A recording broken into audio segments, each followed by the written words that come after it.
glad you're here with us today. All right. The only way to describe our next guest is super. A superstar, a super dancer, a superhero, and also a massive fan of the Lord of the Rings.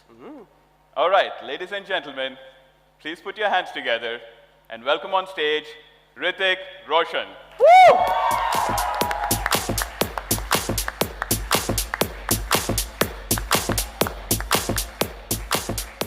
All right, welcome Hrithik. Thank you. So glad to have you with us. Now, before we move forward, I have to ask you the question to both of you. What about the Lord of the Rings, the Rings of Power, are you most excited about? Tamannaah, you want to take a crack at it? Good afternoon, everyone. Well, definitely, Lord of the Rings, the cinematic appeal that it has, it's just one of a kind. Yeah. I still go back to it over and over again, and it still seems as fresh. I mean, it is visual storytelling at its best. So, be it the books or any of the screen adaptations that have been made, I feel like they're so engrossing and they just captivate you, take you into another world. And I feel like that quality is something I find most enchanting. Yeah, now that we've seen the teaser, the trailer, the preview, I really can't wait. I think it is stunning. As an audience, I'm just waiting, and I think it's going to be amazing. Awesome.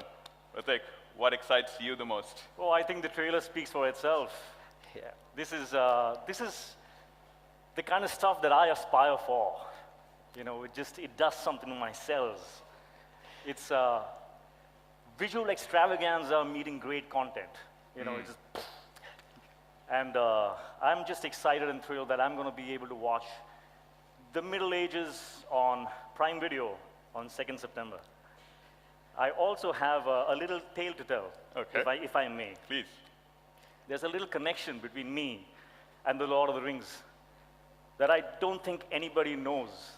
And I recall this morning. So one random day back in 2004, my dad put on the Lord of the Rings Part 1, saw the film, couldn't stop, saw Part 2, couldn't stop, saw Part 3. And then he gave me a call, and he was just talking about the way they've used this one great, incredible idea, and then progressed and had this progression which was so incredible. And why can't we do that? So I said, okay, yeah, what are you talking about? And he said, why can't we take Koi Mil Gaya, which is one of our previous films, and have a progression and build on that? And that was the birth of Krish. Wow. So if there was no Lord of the Rings, there'd be no Krish. So I'm going to take this opportunity to give my little thanks to the Lord of the Rings for making Krish happen. Awesome. Well, thank you, Tamannaah. Thank you, Hrithik. It's been an absolute labor of love for us bringing this series to you. And we hope fans everywhere not only enjoy it, but also see the sincerity that we have attempted with in bringing Tolkien's work to life, right? And I thank you once again.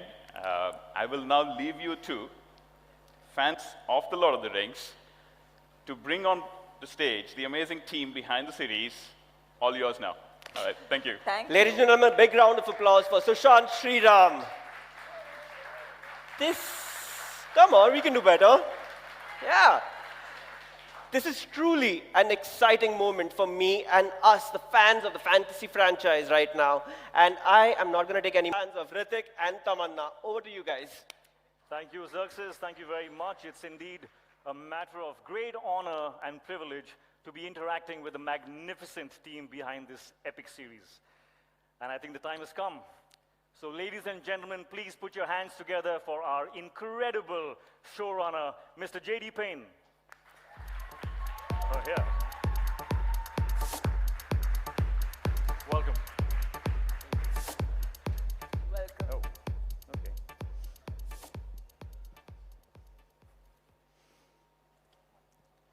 Hrithik, Tamannaah, thank you. Thank you both. Thank you. Welcome to India, Mr. Payne, thank you so much for being here. We're so excited and delighted that you are here. Thank you very much. It's wonderful to be in India, and I feel like I had a very warm welcome. I had a few minutes to wander the streets, and like 2 minutes after I got out of my car, a holy man walked up to me and put a dot on my forehead and tied a bracelet around me and gave me a blessing. So that's it. That's so it. I instantly felt blessed and welcomed in your country. So thank you. That says it all. It's going to be a huge success now. I believe it. That's how it works. Well, this is such an incredible, aspiring piece of work. I just saw the trailer and I'm completely blown. Absolutely incredible. Thank you. Thank you. Tell me, I was just, what was your experience of encountering Tolkien's work? And what does Tolkien mean to you? So I came to Tolkien by way of the Peter Jackson films. I saw them first when I was in my early 20s. And they were one of the few films that came out when I was an adult that got into my heart the way that films used to when I was a kid. And from there, I did the deep dive and read all the books and you know, got super into it. And now they've woven themselves into the fabric of my life. Very rare does a day go by that I don't reference something happening in my life by way of Lord of the Rings, saying I feel like Frodo carrying the ring today, or you know, when weddings or funerals come along, Tolkien quotes always make their way into my toasts or eulogies. So Tolkien is just part of my soul. I can see the passion, and it shows in your work. And you have your incredible cast here with you. Oh, they're absolutely amazing. I'm really excited for you to get to meet them. I've always believed that, you know, casting is one of the most difficult aspects of filmmaking. How was this process for you? How difficult was it for you? Well, so we knew we had to get this right. The story we're telling is an amazing story. It's Tolkien's untold story of the Second Age. So we're telling the story of the forging of the Rings of Power, the rise of the Dark Lord Sauron, the fall of Numenor, and finally the last alliance of elves and men. And so to be able to bring that really to life, we knew we needed a cast that was really special. And so we had really two criteria for our cast. And one, they had to be amazing performers, but two, they had to have Middle-earth in them. You had to look in their eyes and feel like they could have stepped out of a magical portal and been from Middle-earth transported to our world. And so we auditioned hundreds and hundreds of people for every single role and found 22 needles in 22 haystacks. That's incredible. How long was the process? For quite a long time. I mean, it took basically a year to find, you know, our entire cast. That's incredible, absolutely incredible. And is this the first time that you're working with Amazon Studios? Yes. What was that experience like? Amazing. So Amazon decided that they wanted to put on this enormous adaptation of Tolkien, and they had a huge ambition, and our ambition matched their appetite for what they wanted to do. They went out and got the rights to it, and then they basically said it's a wide open field, and so they opened it up to Hollywood to say, like, who has an idea for how they'd like to take this material and tell a story. And my partner and I came in and pitched a way in, and they got excited about it, and since then they have been incredibly supportive. They've given every resource necessary to realize Tolkien's imagination on the grandest scale possible. Wow, that's incredible. They're amazing. It's been we've been very, very, very fortunate. I'm so glad you had a great experience. I mean, it was a fantastic experience. Like, you know, and I've worked with every studio in town in Hollywood, and Amazon has been amazingly supportive. I have one last question. How many days did it take you to shoot? Oh gosh, it was well, you know, so we had COVID that was in the middle of it. So we shot 20 some odd days, and then COVID you know, interrupted us, and we were on a hiatus for about 6 months. And then so I mean, it depends on how you count: first unit days, second unit days, stunt days, VFX days, but something like 300-ish. Count them you know, all. sort of 300-ish. You know, yeah. And so a gargantuan schedule. I'd say that's inspiring. Guys, can you imagine my state as to how badly I'm fangirling right now? Like, J.D. Payne, Hrithik, Roshan. J.D. Payne, welcome to India. How has it been for you? I really want to know. Oh, it's been fantastic. It's been really fantastic. I've dreamed of coming to India my entire life. I've admired this entire country from afar, and had Indian friends since I was a young boy. My first Indian friend was Aviv Bhatia, that I used to play soccer and football with when we were 10 years old, and you know, then I've had Indian friends ever since, and so it's beautiful to finally come to this wonderful, wonderful place. I'm so glad you feel that way. Now, I'm going to dare and ask you this question. You are an epic storyteller. Star Trek, guys, there's nobody who hasn't seen it. It's not possible. So, I mean, this is something that's a familiar ground for you in terms of scale and, storytelling. But was it daunting for you to attempt material that has fan following, which is so widespread, and for them, this material is so sacred? Also, was it any kind of pressure while you were attempting Tolkien's work? Well, I mean, the biggest pressure was the pressure that Patrick and I put on ourselves, simply because there's such a need for what Middle-earth can bring to our world. There's a real darkness in our world right now. There's a lot of people who are in a lot of pain. Political darkness, economic darkness, social darkness, just a lot of challenges. And Middle-earth speaks to people in their soul. It's one of the reasons why Tolkien's work has been, next to like the Bible, the Quran, and certain writings of Mao Zedong, Tolkien has been the most selling work of all time. And I think that's because no matter what country people come from, no matter what background they have, when people find Tolkien, it goes past all of those other things and finds them in their heart and in their soul. And so we felt like we needed to capture that special feeling of Tolkien. Because really the Second Age, the story I mentioned a moment ago, Tolkien sketched it out, but he didn't do it in a ton of detail in a lot of parts. So there was a lot of things where we had to very carefully excavate what he had shown us, but then also to continue to connect the dots and fill some of the gaps in where necessary. So we tried to do that in as Tolkienian a way as possible to be able to bring that light and that feeling of Middle-earth. And I could say that one of my best moments so far was we showed some Tolkien superfans about 20 minutes of the show, and we were sort of flies on the wall sitting in the back of the auditorium, and I heard someone asked, well, what did you guys think of it? And one of them said, it just feels like Middle-earth. And I spontaneously broke into tears. And I was like, that's all I wanted to accomplish. That is amazing. Well, हम पहली बार कर रहे हैं यार, एक ताली तो मार लो हमारे लिए. Thank you, guys. Yeah, I think it's been so nice, knowing these things from you. But I really want to meet the cast. the entire cast. Totally excited to bring them out. Yeah, I'm happy to introduce them. Shall we? Yeah, guys, you want to start walking on out, and I'll give introductions as you do. I think first I see. Stand up. Do I see Nazanin Bonyadi? I think is our first one back there. So we have Nazanin Bonyadi, who plays Bronwyn. Welcome. Woo! We have Maxim Baldry, who plays Isildur.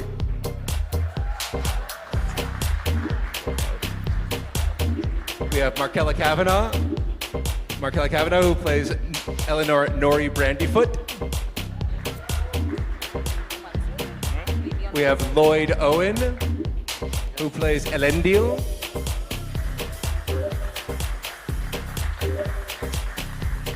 We have Sara Zagarbani, who plays Marigold Brandyfoot.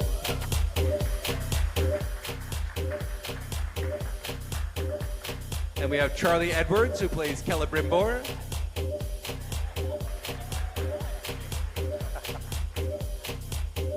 And Megan Richards, who plays Poppy. Let's make sure there's enough stage. Poppy Proudfellow, I should say.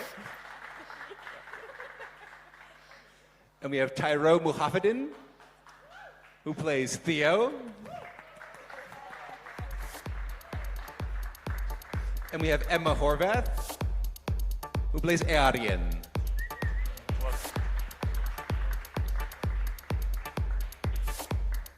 And Rob Aramayo, who plays Elrond Penedale.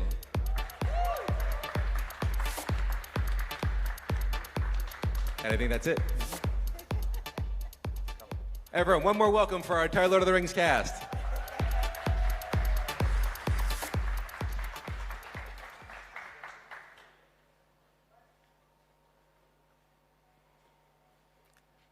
What? Yeah, well, it's the Second Age, so he's much younger than the trilogy or anything like that. He's half elven, which is a sort of unique thing in the elven world. He's young, he's ambitious, he's serving his king, and yeah, curious about different cultures and stuff. Was it fun? Very fun. Very Was it fun. hard? Very hard, yeah. Yeah. Then it was fun. Nazanin, can I ask you a question? Yes, please. So you play Bronwyn of the Southlands, Yes. and she's a healer. So what we've seen in the trailer is she's extremely powerful, yet she's nurturing. So from where did you draw the strength to play a character this magnanimous? Thank you for the question. It's so good to be back in India, and thank you for your warm welcome and hospitality. I love playing Bronwyn because she's so multifaceted. She's, as you said, a healer, a single mother to a rebellious teenage son played by Tyro, in a forbidden romance with an elf Arondir who is tasked with watching over the Southlanders. I play a Southlander who historically, her ancestors chose the wrong side. They chose evil over good, and she's trying very hard to redeem them. What I love about her is that she is very resilient and strong, as you said, as well as nurturing. And I was going to be a doctor before I started acting. I have a degree in biology, so that side of her, the healing side, resonates with me. But also her determination to redeem her people and to liberate them from the forces of evil of their past, the shackles of their past, really resonates with me as an activist, because I'm a long-time activist for my homeland, Iran, human rights activist. And women in Iran and in many places in the world are at the forefront of the move towards democracy, freedom, and human rights. And so that's where I drew inspiration. That's amazing. That's amazing. And may I just say, I have seen your work, and I think you're an incredible actor. And thank you for all the wonderful things that you're doing and you're standing for. Thank you very much. Thank you. Excellent. Tyro, my man. How's it going? You play Theo, right? Yes. And you're the youngest of them all. Looks like it, yeah. What was it like? What's the experience, man? Well, I mean, I think this is kind of big for everyone because it's not every day you get to work on The Lord of the Rings, which is huge. But, you know, thank you to JD for entrusting me with the role, given my inexperience, I guess you could say. But, no, I think the whole cast has been really, really, really supportive and, you know, have really taken me under their wing, especially Naz. You know, I was very, very nervous and anxious. I came from working on sets with like 5 people as the crew to hundreds.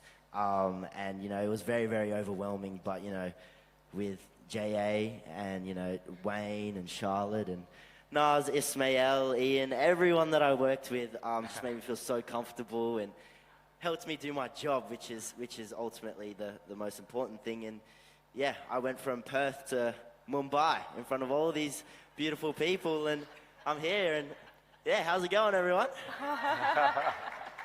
Yeah, I'm truly, truly blessed. That's amazing, man. You almost look in character. Oh, yeah. I like it. I like the style. Thank you. It's a Middle Earth orange. It's Middle Earth orange. And Charles, Yes. hi. Yes, hi. Seen your work, big fan. Thank you very much. Everyone knows the famous Elven characters of Galadriel and Elrond, but I believe there is no story without you. Do you agree? I'd have to agree with that, yes. Good answer. Although, no, there are many, many other stories and themes in Tolkien and in our show, but ultimately the story of the Rings of Power is the one that brings them all to a head. But that's what's so interesting about Tolkien. For such a major storyline, he gives Celebrimbor very little page space. He's mentioned briefly, and those contradict each other, those mentions. So what our hunt, the showrunners, myself, the heads of department, the directors and the writers, is to find the hooks that Tolkien has given us, hang a few things on there, see how that goes, and then rummage around in the wardrobe a little more, see what else one can find in there, a few more hooks, a few more bits and pieces, hang it all up and see how it looks. And it's also the first time that Celebrimbor has been featured in a live-action adaptation of Tolkien's stories, so I'm very much looking forward to seeing what you all think about him. Amazing.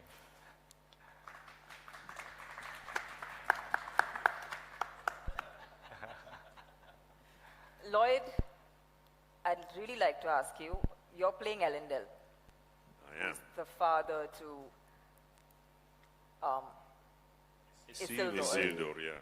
Isildur's a naughty very boy important here. character, but I just didn't want to do debauchery of the language. So I was like, okay, let me not get Isildur wrong, because everyone out there will want to come after me then. So definitely, you're playing the father to Isildur and Eärien, who's played by Maxim and Emma. So can you tell us what do we expect out of the series? And what is this world, and what's been the experience for you being a part of this? Thank you for the question. First of all, it's really, really good to be back in India too, like Naz. I've had a beautiful experience working here in the past, so very happy to be back. Yes, Elendil, who is, as we see him at the beginning of the series, he's a sea captain, very capable man, but he's been widowed and he's trying to deal with his grieving adult children, two of whom are present here in Maxim and Emma, as you say. And he's a very well-known character in the Legendarium, and many fans of the movies would have seen him in brief, but if you read the books, he's referred back to a lot, and he's a sort of hero archetype. And he's very dear to a lot of the fans' hearts for that reason, because of his ultimate self-sacrifice at the end during the alliance of elves and men, where he dies in the act of trying to defeat Sauron. So, but again, rather like Charles was saying about Celebrimbor, there are only these sort of limited signposts along the way that Tolkien gives us. So there's this great sort of responsibility and privilege and excitement to be able to fill out those gaps. And where we see him at the very beginning is this one. Tolkien's Atlantis is Numenor, the island of Numenor, where Elendil comes from. And at this point in the story, Numenor is at its absolute peak, but it's right on the precipice between a sort of more nationalist side of the island, which feels they need an independence from the elves, and a more faithful side. And Elendil is very much torn between those two parts of society, between his head and his heart. His head is rational, pragmatic, trying to keep his family safe, and his heart is drawn towards the faithful. And something of the schism in that society is also reflected deep in the family within his children. So that there's a lot for him to deal with at the beginning, and I'm very excited to chart this man through that journey. So yeah, I'm very, very privileged and very excited to be here. As an actor being on the set, the adaptation of Numenor, nobody's ever seen this world. So how is it to be on a set which so many people have imagined but never really seen? You were actually there, so what was the experience like? It was genuinely extraordinary in the sense that in the modern world we expect everything to be CGI now, but we built Numenor, we built the capital city of Numenor, and it took 6 months to build. And I remember the first day walking onto that set was quite an extraordinary experience. I was with JD and he showed me around, and just the attention to detail, the amount of skill and brilliance in every department on this job, and ultimately the dedication and love that you feel. So they built the city from the ground up, and you can feel the history and how architecture changed over centuries, where loyalties lie, and the changing face of the landscape around it. Because that was also, I think my second day on set was filming a sequence on the beach with Galadriel as we're riding our horses. And again was with JD, and we realized that this is the first time that we'd seen the geography of Numenor, the physical geography of Numenor. And that was another beautiful moment to think, wow, I'm actually the first person to be part of that. So that was super exciting. And there's one member of our security team from Amazon who walked us back when we were in Comic-Con, walked us back to the hotel. And she said, I've been told not to talk to the actors and geek out about Lord of the Rings. I was like, come on, geek out. Let's see what you got. But she'd said both her parents were fans of Lord of the Rings. She'd read it. She'd read the Silmarillion. She'd watched the movies.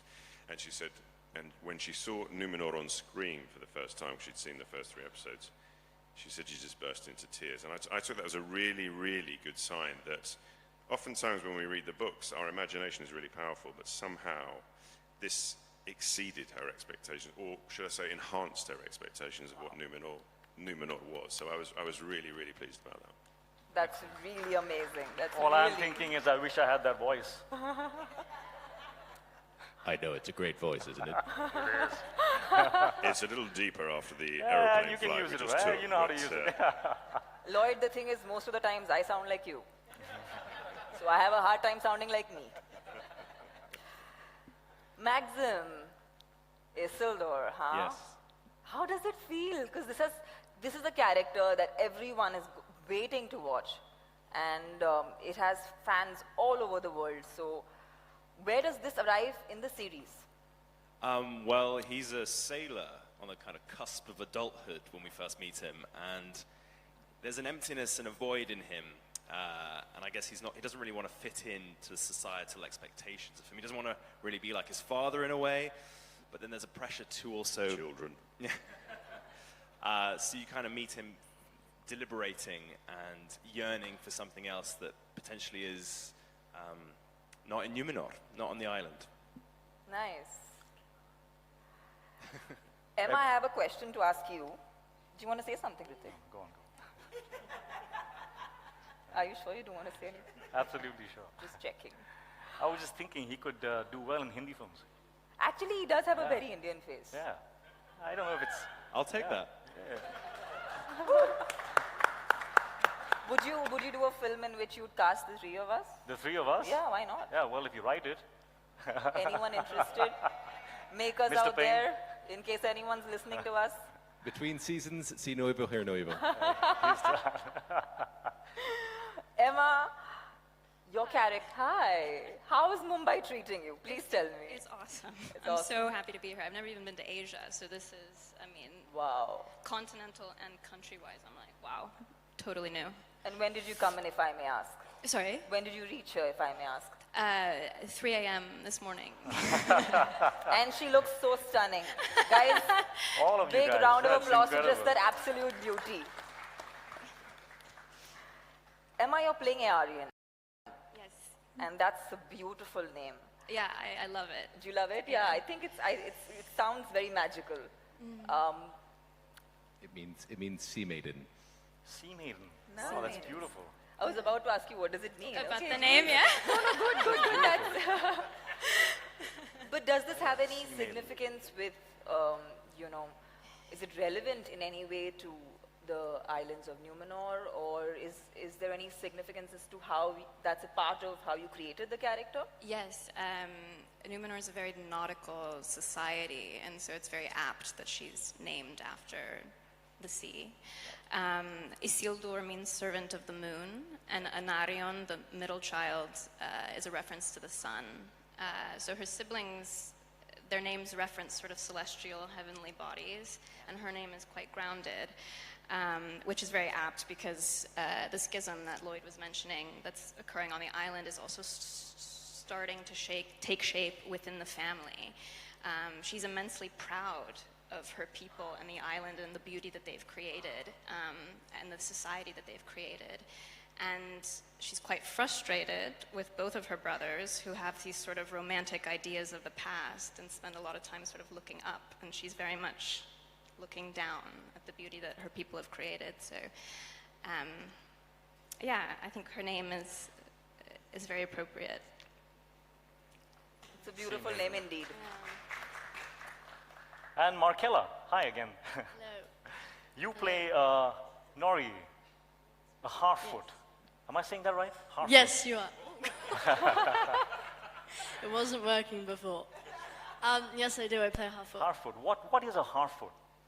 A Harfoot, they're a migratory group. They're a community, and they have big feet and ears, and they have a lot of heart and joy, and stick together in the face of adversity, and they're constantly looking over their shoulders, but they're optimists as well, despite having to be survivors. Is there anything specific that makes them special to you? I think that they don't see their vulnerability as a weakness. I think that Wow. they're able to I like that. recognize how it can be a strength, and actually by opening up to people, to the rest of the community and to their loved ones, they can Right. hopefully find a better life for themselves and find themselves a home. Right. And Megan, you, hi Megan. Hello. You play Poppy, who is best friends with Nori. Yes, I do. Right. And what can we expect out of this friendship? Poppy and Nori's friendship, they are very much the yin to each other's yang. Poppy is sort of the more cautious out of the two of them, and I think it's safe to say Nori is the more adventurous of the two of them. So that already tells you quite a lot. But Poppy sticks by Nori's side throughout the series, and that is sort of like an ongoing theme, I think. But she does that because she finds it important. She has such a love and loyalty for her friend. And she finds it, you know, Markella's already mentioned the community, and in the community they have a very specific set of rules. And they're very important in order to ensure everybody's safety. And Poppy really believes in those. And so the reason that she follows Nori is for protection. She believes that that's the best way to protect everybody, community included. So they get up to a lot of adventure and a lot of mischief and a lot of fun. Sorry. Did y'all know each other before the No, shoot? we didn't. We met on the day. On the Maybe day. like a couple of weeks before we started filming. But it was really nice because we got to sort of hang out and call it work. That's nice. Yeah, it was really nice. That's nice. They're like sisters, these two. It's amazing. And Sarah, you have been a fan of the books and the films, and now you get to play the matriarch of the Brandyfoot Harfoot family. I do, yes. Wow, what was that like for you? Well, it's amazing. I just suddenly realised there's 3 parents here with naughty children. Actually, that's a bit of a theme of today. I haven't actually done interviews with the other parents here, so it's quite funny.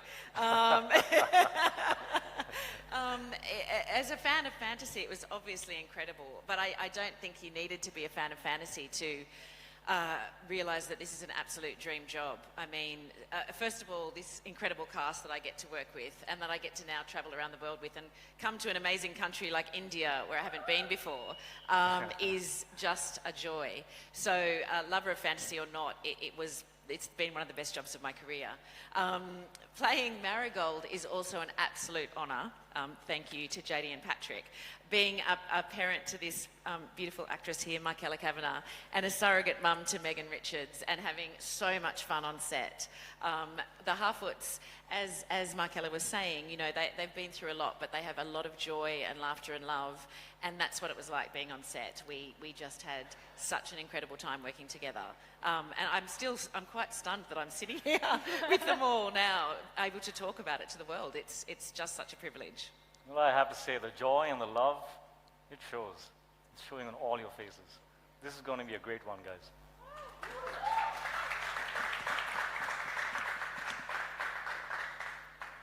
JD, to round this off, do you have anything that you want to tell our lovely audiences?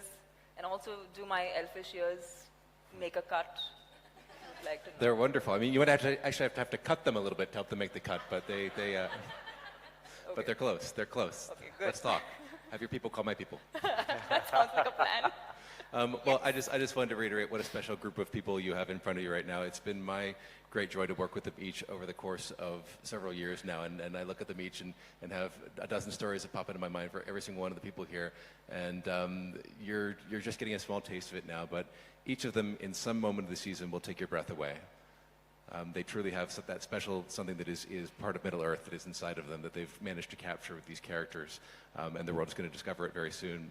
And also, a few last things I'd love to say is that I take it here, many people are fans of Tolkien, but if you haven't ever experienced Tolkien before, if you've never even worn a ring before, and have no idea or if you wandered off the street, or if this is reaching someone who hasn't experienced Middle-earth, you don't need to know anything about Tolkien to enjoy this show. You can walk in off the street having never seen any of the movies, having never read any of the books, and the show will sweep you away and tell you all that you need to know about Middle-earth, and then hopefully point you back to the books because they're really worth doing the deep dive on. They're books that really stay with you and get inside of you in a very unique and special way. This is a time in the world when we need a little bit of Tolkien and we all need a little bit of Middle-earth. So we hope that you're able to enjoy the show and feel that special thing that each of these people has been such a foundational part of bringing to life these years. So thank you very much for having us here. We really appreciate it. It's amazing.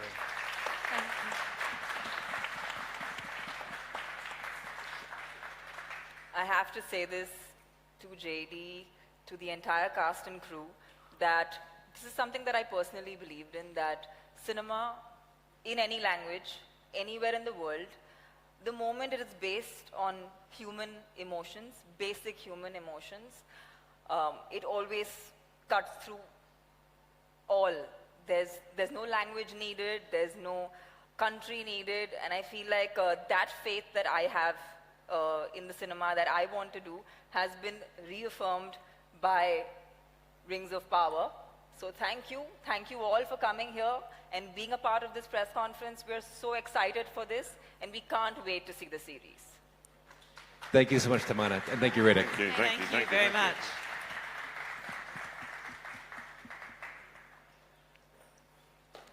Wasn't that a wonderful... Sorry, I didn't mean to pull a Ring of Power on you. But yeah, wasn't that a wonderful moment for all us fans of the Lord of the Rings? Let's give them a huge round of applause and the wonderful cast and crew of Lord of the Rings, the Rings of Power. It's a perfect opportunity for a photo op at this point, yeah? Yeah, let's have Gaurav, Albert, and Sushant back on stage for a wonderful photo op with the cast and crew, Hrithik and Tamannaah.